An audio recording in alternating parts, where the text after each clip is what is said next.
This episode is brought to you by Anytime Fitness. We may talk a whole lot about sports, but when it comes to keeping fit ourselves, there's definitely room for improvement. I hit this point early July. I was just like, I am not in good enough shape.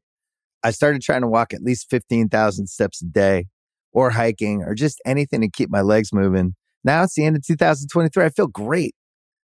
I had a physical 3 weeks ago, and the guy was like, "You're doing great. You're doing better than you were 3 years ago." I felt great.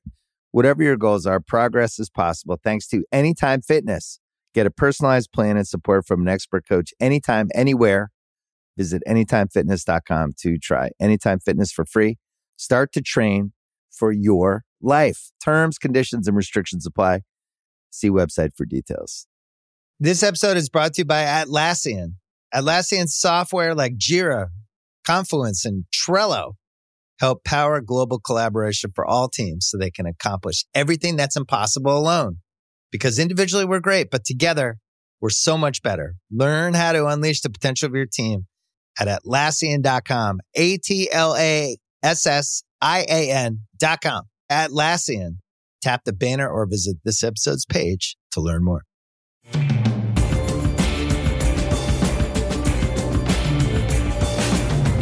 Welcome to Beyond the Arc. Today I'm bringing on Logan Murdock from The Ringer to talk about the NBA Finals, the conference finals, and then we look ahead to the offseason for the Golden State Warriors. Logan, how are you doing today, man?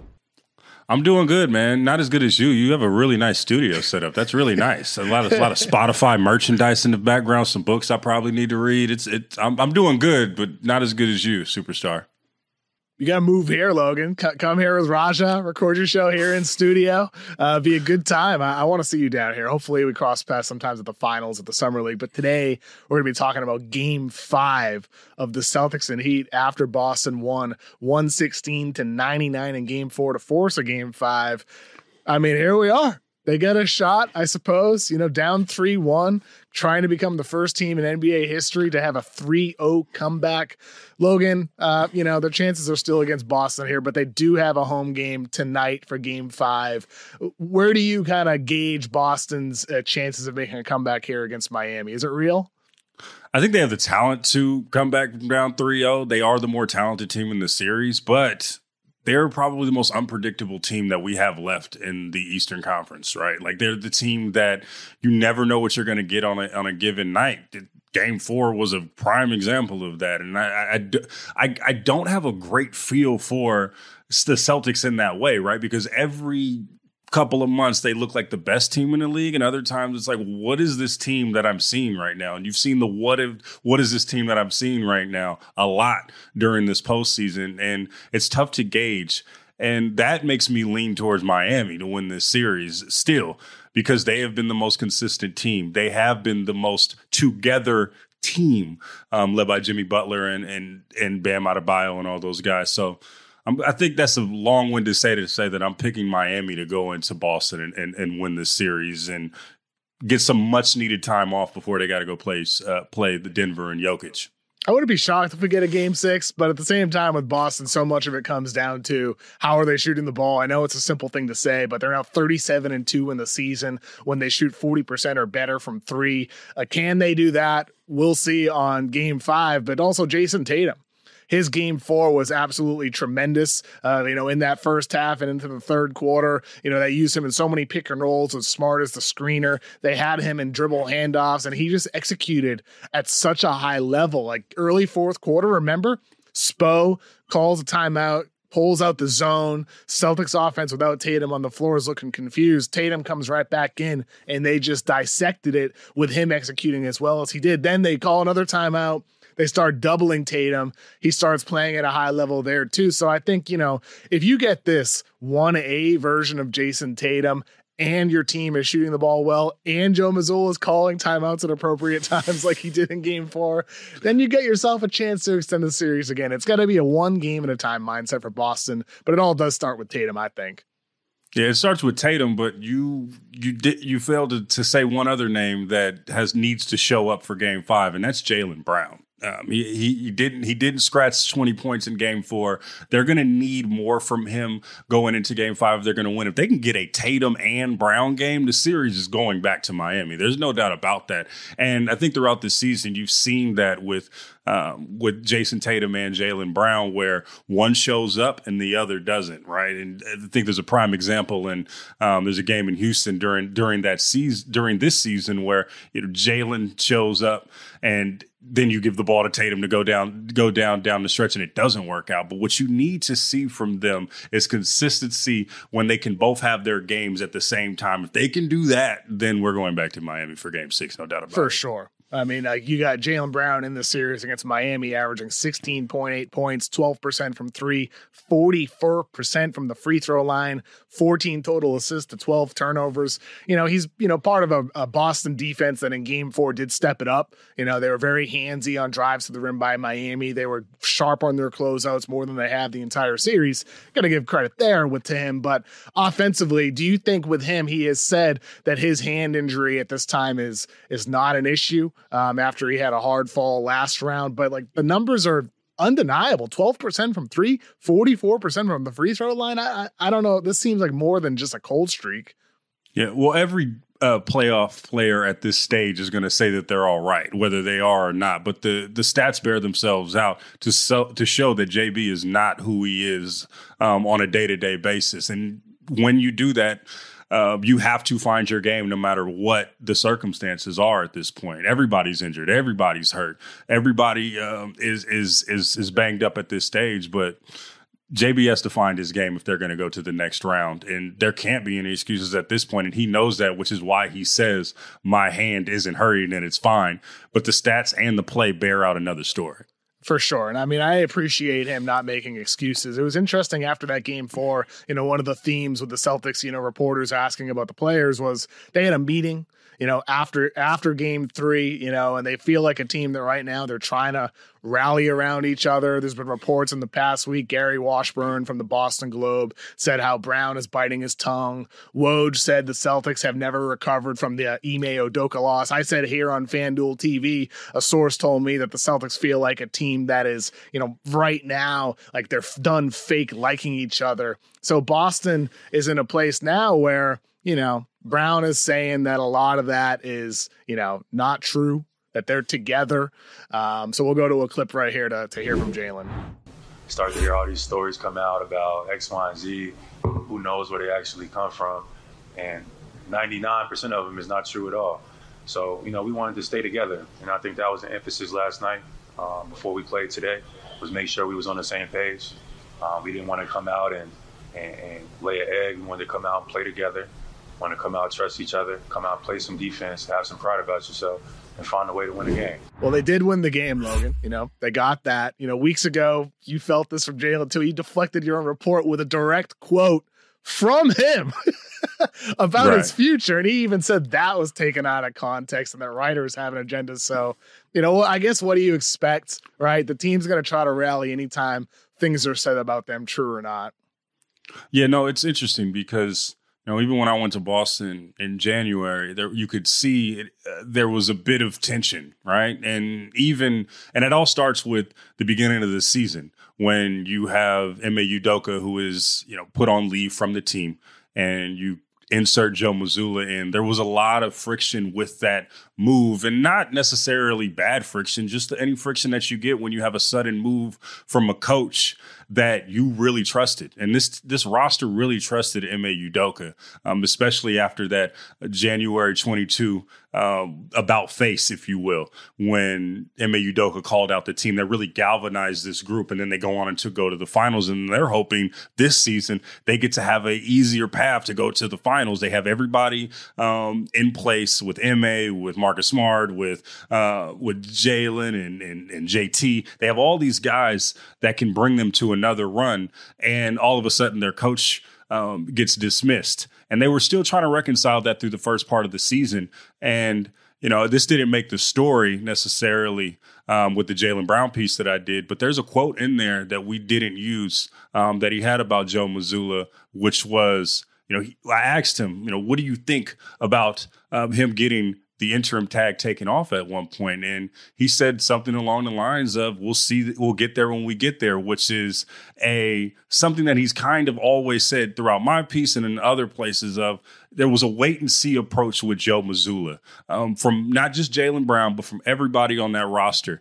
Can Joe Mazzulla prove that he can coach this team to higher heights than Ime Udoka? And the jury is still out on that. We still have to go through this series, but there has been that kind of tension with this team of, can we get to this level with this other guy? Can he continue to prove? And on the Joe Mazzulla end, it's interesting because he has had some great moments as a coach of the Boston Celtics. If he didn't, he wouldn't have gotten his interim tag taken off. But he's also had some bad moments. And you kind of forget that he is a young coach that is thrusted into the spotlight and having to figure this stuff out on the fly. And it's really hard to win in this NBA, in this league. And he's kind of taken his lumps. And the question is he going to have enough lumps and be able to overcome those and have enough time to overcome those lumps before the Boston Celtics say, let's move on? And that's the question that's going throughout this postseason. And if they lose throughout this offseason, those are the questions, not only from national media, but from local media in Boston.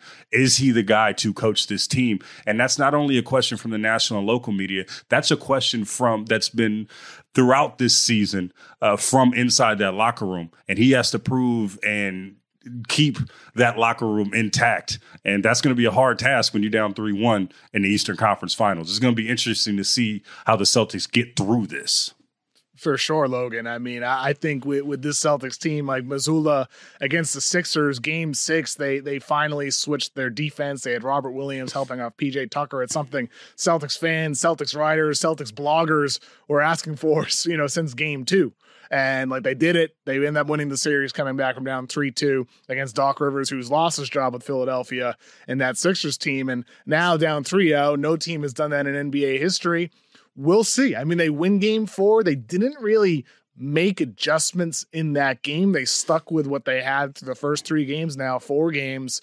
We'll see in Game 5 if they get something kind of up their sleeve, because Miami and Eric Spoelstra is always going to come back with something. I still pick, Miami to win that series, but the more games Boston wins, if they can force a Game 6, if they do it with adjustments, with Mazzulla showing, some type of evolution as a coach with his decision-making in games and between games, that buys him a chance to get another year with this team, because it's also going to gain him the respect of that players in the locker room. If they lose in 5 at home, it's not just on Mazzulla. Jaylen Brown's got to be better. It starts with him and Jason Tatum. But ultimately, though, I think you look ahead of the NBA Finals. Denver's there already. They sweep the Lakers in the Western Conference Finals. They look like the most dominant team in the league right now. And Nikola Jokic looks like the best player in the world right now, taking that title from Giannis. Would you pick Denver in the finals, regardless of their opponent, whether it's Boston or Miami?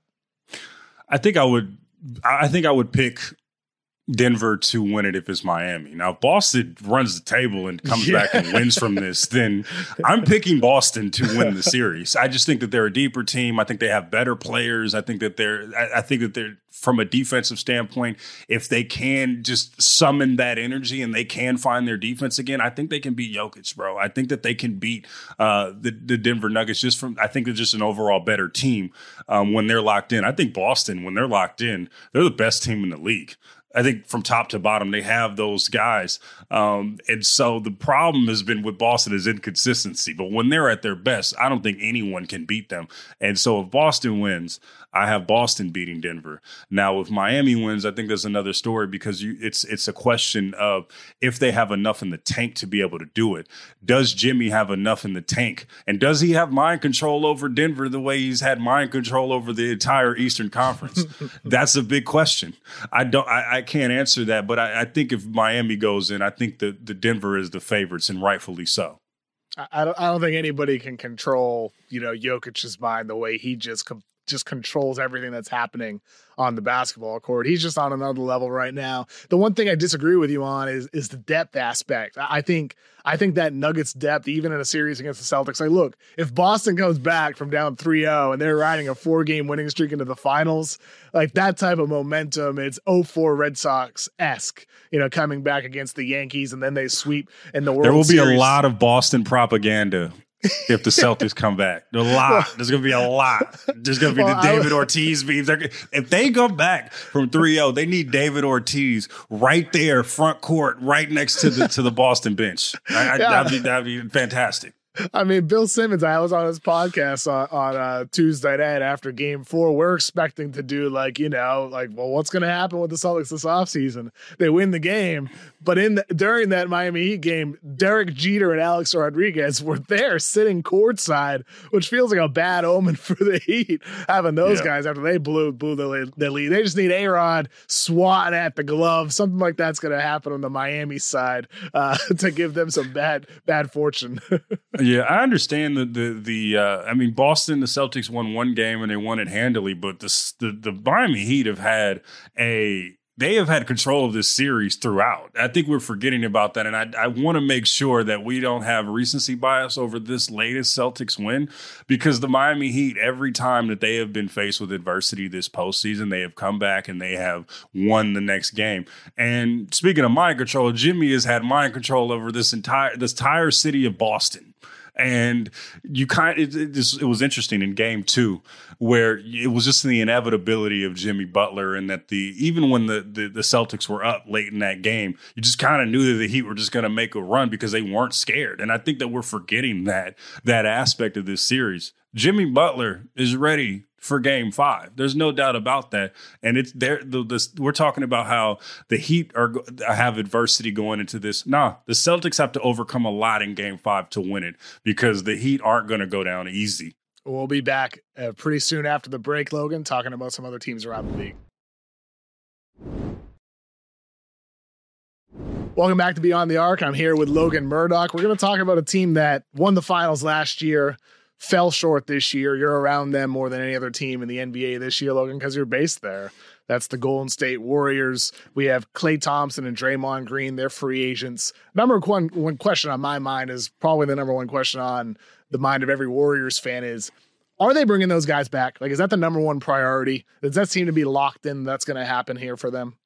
I believe so. I mean, that's the messaging that they're putting out in the last few months and last few weeks, right? Where Steve Kerr is like, I don't see why we would break this tandem up. And then you see Draymond Green saying, well, I want to ride out with the guys that I rode in with. This is a team that has always went back to its organizational pillars. Whenever they're in a jam, whenever they feel uncertain, they always go back to those three guys to lead them to the promised land. The question now is how they can lead them at this stage of their careers. I mean, Klay Thompson was really bad in stretches during the postseason. Draymond Green, during stretches this season and beyond, has not been good.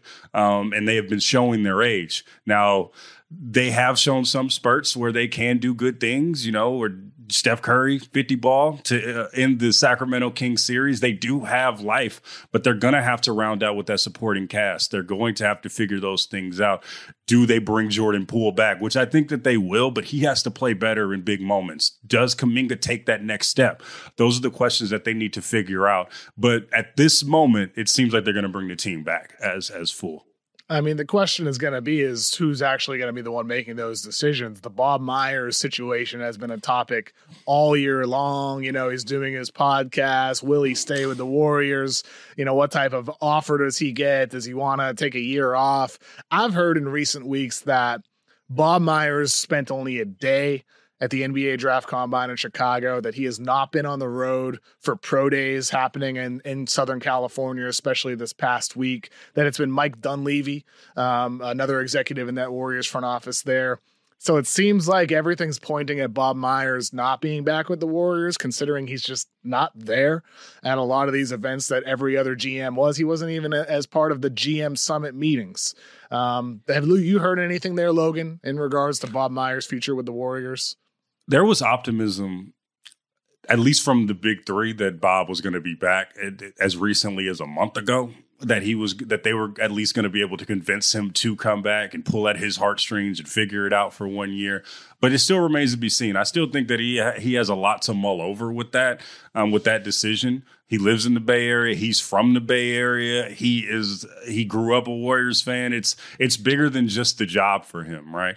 But the question is, if he does leave, how quickly can Mike Dunleavy gain the respect of those big three? He doesn't have the history with them going back over a decade. Can he go in the middle of a game and tell Draymond to chill out? Can he go when Steph is frustrated? Can he calm Steph down? Can he galvanize that locker room? Those are questions that are going to need to be answered relatively quickly with this group. Or how long does Steve Kerr stay if Bob Myers, one of his best friends in life, leaves? How many more years does he have under this coaching this roster and coaching in general? Those are a lot of questions that need to be answered, and that has nothing to do with what's going on the floor. So the Warriors have a lot of decisions that they need to make going up into the draft, and that starts with Bob Myers.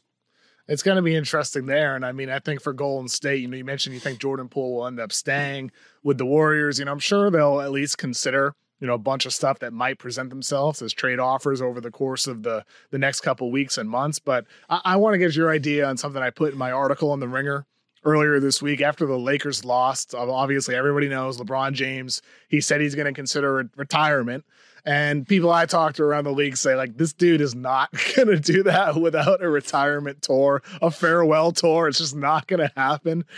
So let's assume, I put in my article, let's assume that LeBron is doing this for leverage. And he's doing it for leverage because he wants the Lakers to go all in, whether it's a trade for a Kyrie Irving or what do this or that, trade these future picks. He's done this before. It's part of his blueprint, right? Let's say the Lakers, like they did this season, Rob Pelinka was unwilling to trade all of their future picks. He did the deals that they did to get the guys that they did, and it worked out. They make the West Finals. They get D'Lo. They get Rui. It worked. Let's say this year he says, no, we're not going to get Kyrie Irving. We're not going to do this. We're not going to do that. We're going to keep these picks. Does LeBron then look at other teams?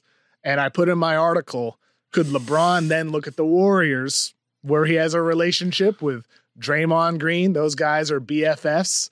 Stephen Curry in the past, LeBron James said on his show that the player he'd most like to play with is Stephen Curry.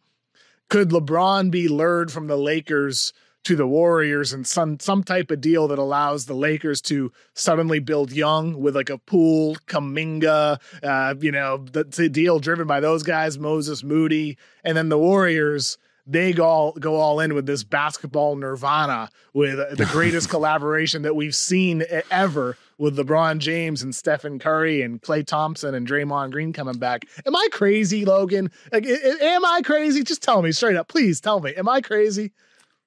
KOC, I love you, right? I adore you, right?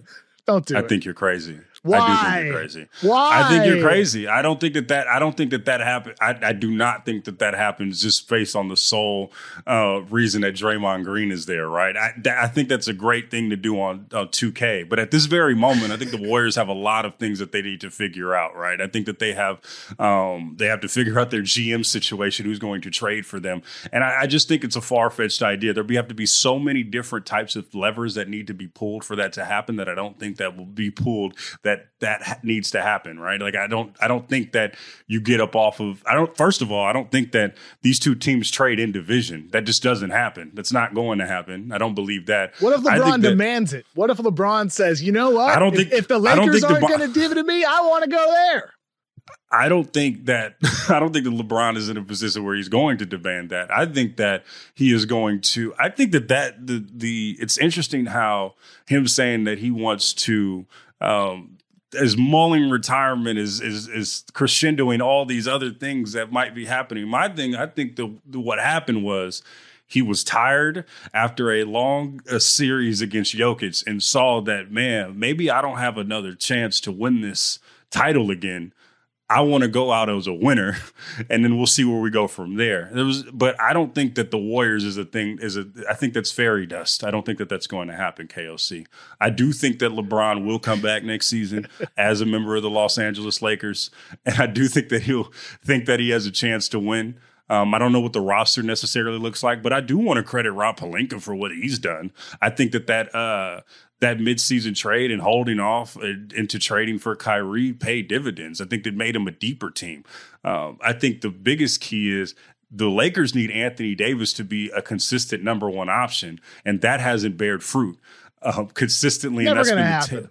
I don't think it's going to happen either. It's not. I don't think that that's going to happen either. But the fact is, I think that LeBron stays in Los Angeles because it goes into everything that he would want. He wants the clout of being a number one guy in the biggest market and all these things. I don't see LeBron taking a step back because that's clearly Steph's team. I don't think that he takes a step back and just wants to be a glorified role player. I don't see that happening. And that's what would happen in Golden State if that were to happen, which I don't think is going to happen, KLC. I don't think it's going to happen either.